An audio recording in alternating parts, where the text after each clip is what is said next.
chers internautes et bienvenue sur la Rao TV, la chaîne de l'OPH. Je suis votre journaliste, le frère Ganouni Sage, membre confirmé de l'OPH, présentateur de l'émission La Prédication selon Guy-Émile Oufassi Chipabo. Et bien, en ce jour, dimanche 30 avril, nous allons passer ce dimanche ici au Mambouyengi ensemble.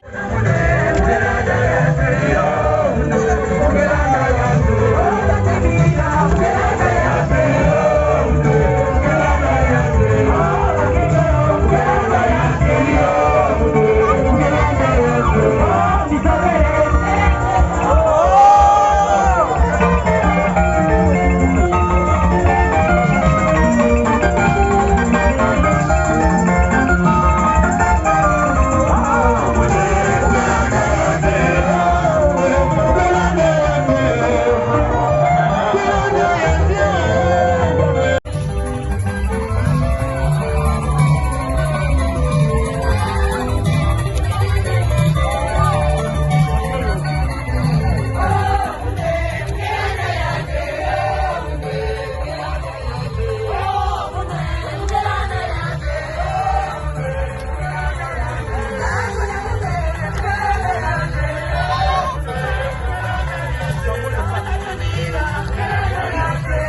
Applaudissant.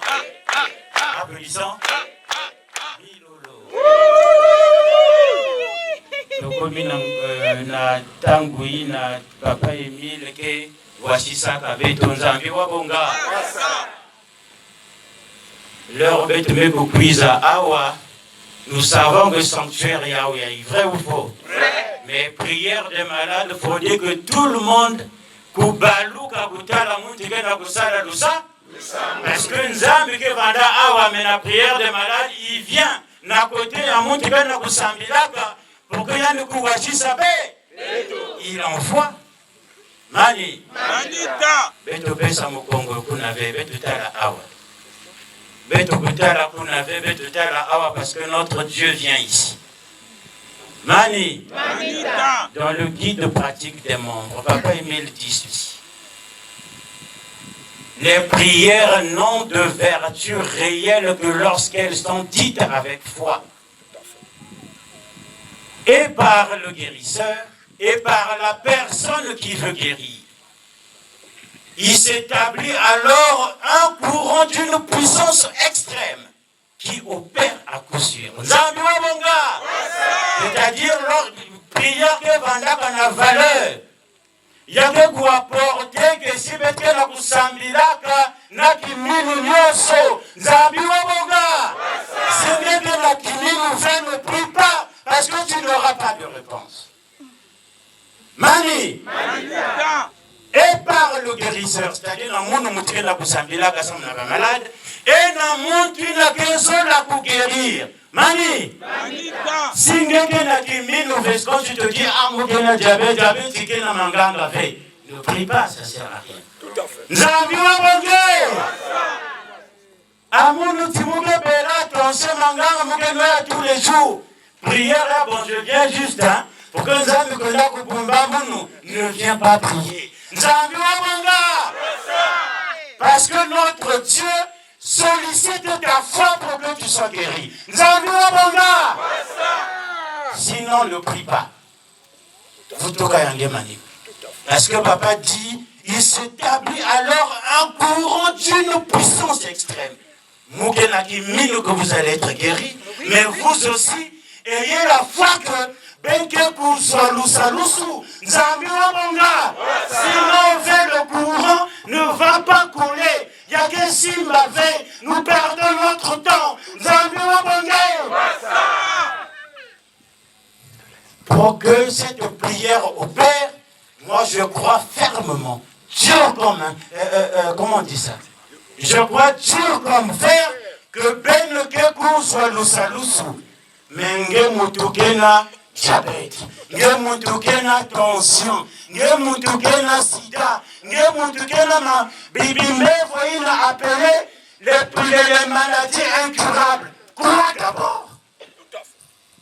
Sinon, vous tout gagnez manima. Dans le même document, guide pratique des mondes, Papa Emile dit, il y a deux façons de prier notre Dieu. Il dit, on adresse les prières à Dieu, soit directement, soit indirectement par Jésus-Christ. C'est le document. Indirectement par Jésus-Christ, soit directement. Et il explique directement parce que le monde doit adresser ses prières à l'Esprit Saint. Qui est mieux le face et quoi pour l'Esprit Saint? Parce que c'est une prière directe. Et il dit, lorsque nous demandons Mambu, Papa Emile, même si c'est impossible devant les humains, mais nous allons lui adresser la parole. Puisque la médecine dit que sida est maladie incurable. Mais nous allons dire à Papa Emile, solution même sur les choses impossibles pour les humains.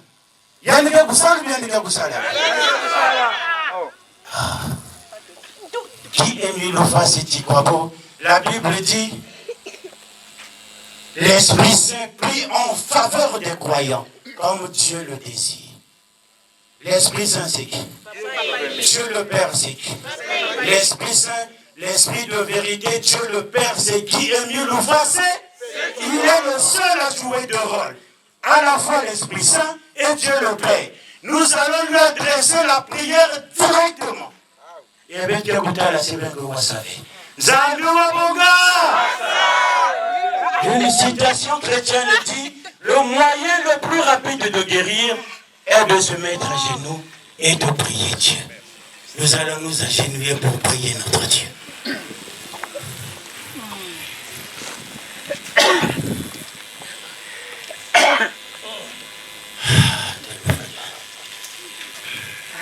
Mutangu yi twena muna tufukila Emira tata nzambi mukairika Watu simba Bena sidati ya manisa poko ya ben grand témoignage Bena diabète bena tension Na bimbevo bya mpila na mpila tata nzambi Isa watu wasisa tata Pour que ça ne soit pas toujours un sang, Isa, utasijave ukailika tani, Isa tatanza.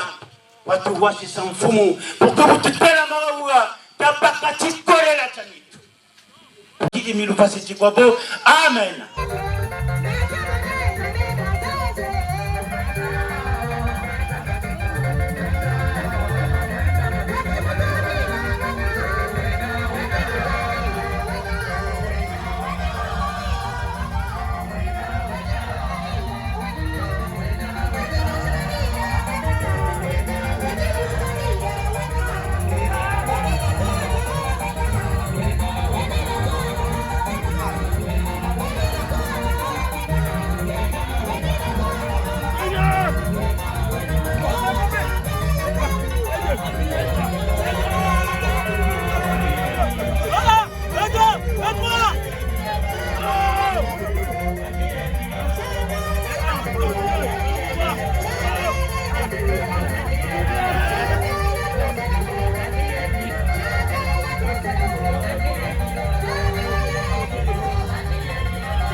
Alors, chers internautes, comme prévu tout à l'heure, nous sommes donc aujourd'hui ici au Mont Bouyengi, site de Béthanie, et nous avons avec nous notre papa, notre prédicateur, notre gros chef, le frère Malonga. Et bonjour notre gros chef. Bonjour, bonjour. Eh bien, en ce jour, tout à l'heure, nos internautes aimeraient bien savoir quelle est l'atmosphère que nous partageons aujourd'hui ici au Mont Bouyengi, site de Béthanie. Effectivement, l'atmosphère que nous partageons ici, je suis d'abord votre Seti Fundu Fundu Malonganduna, parce que présentement, on nous appelle plus des Christ, mais on nous appelle des Seti Fundu Fundu, parce que nous servons Guy Émile Rufai Seti Kwabo. Donc nous sommes les Seti Fundu Fundu. Alors, le climat qui prévoit ici au Mont Bouyengi, c'est un climat de paix, de joie et de divulgation des vérités divines de l'heure. Merci beaucoup notre papa. Et tout à l'heure, lors de la prédication, nous avons entendu un point où vous avez dit que la langue Congo et la langue hébreuse sont voisines. Comment peut-on expliquer ça, que ces deux langues soient voisines? Exactement. Le Congo-Brazzaville étant bel et bien la terre de la création du monde entier, eh bien, cela revient à dire que la Bible a été écrite au Congo-Brazzaville. Or, cette Bible-là n'était pas écrite en français. Mais cette Bible-là était écrite en Congo, mais pas Congo avec grand C, mais Congo avec grand K, qui explique le Congo d'Antotila. Congo, la signification du Congo veut dire roi, royauté, couronne. Ntotila veut dire rassemblement, c'est-à-dire que vous ça faire la somme de. Alors, Congo d'Antotila veut dire rassemblement de toute la terre qui aura un seul roi, Dieu le Père. Voilà pourquoi donc à la création, au Mont Karikari, Guy Émile Rufai Seti Kwabo créa l'univers et l'humanité. Et dans ces conditions-là, lorsqu'il expulse Adam et Ève au jardin d'Éden, Adam et Ève parlaient la langue Congo. Et ce n'est qu'après le déluge de Noé, et lorsqu'ils sont expulsés en descendant le mont Karikari, en arrivant à Nzanzanoa, et de Nzanzanoa, ils sont partis à Kimbuta. Et c'est à Kimbuta, le grand tam-tam d'Afrique, où sont nés les premiers hommes. Parce que Adam et Ève ne sont pas tissés du ventre d'une femme. Adam et Ève sont les créatures de Dieu. Mais là où sont nés les premiers hommes, c'est à Kimbuta. C'est-à-dire, que veut dire Kimbuta, Balabambuta, là où sont nés les premiers hommes, Caïn et Abel, qui sont les fils d'Adam et Ève. Alors, dans ces conditions, lorsqu'il y a eu le déluge de Noé, c'est là où maintenant Dieu a multiplié les langues à travers le monde. Et lorsqu'il a multiplié les langues à travers le monde, c'est là où vous trouvez que cette personne parle telle langue, cette personne parle telle langue, cette personne parle telle langue. Mais au commencement, il y avait seulement. Je peux prendre maintenant un exemple. Le mot de Moïse veut dire Maza. Moïse, c'est en hébreu. Maza, c'est en Kikongo. Moïse, Maza. Voilà pourquoi on dit que la langue Congo avoisine la langue hébreuse. Il y a des similitudes. Moïse, Maza. Voilà. Maza, Moïse veut dire sortie des eaux. Maza veut dire sortie des eaux. Tu vois? Donc chez nous, Maza, c'est l'eau. Voilà. Donc la langue Congo avoisinait la langue hébreuse. Mais quand le peuple s'est multiplié à travers le monde, après le déluge de Noé, c'est là où vous avez trouvé qu'il y a beaucoup maintenant de langues dans le monde entier. Voilà. Merci beaucoup notre papa, notre grand chef, et surtout bonne fête à vous. Merci beaucoup à vous pareillement. Promise chose due, voilà la fin de notre journée ici au Mont Bouyengi, site de Béthanie. Nous vous remercions très chaleureusement de nous suivre à chaque instant et de rester toujours connectés. Abonnez-vous massivement, à nous revoir à la prochaine. Merci.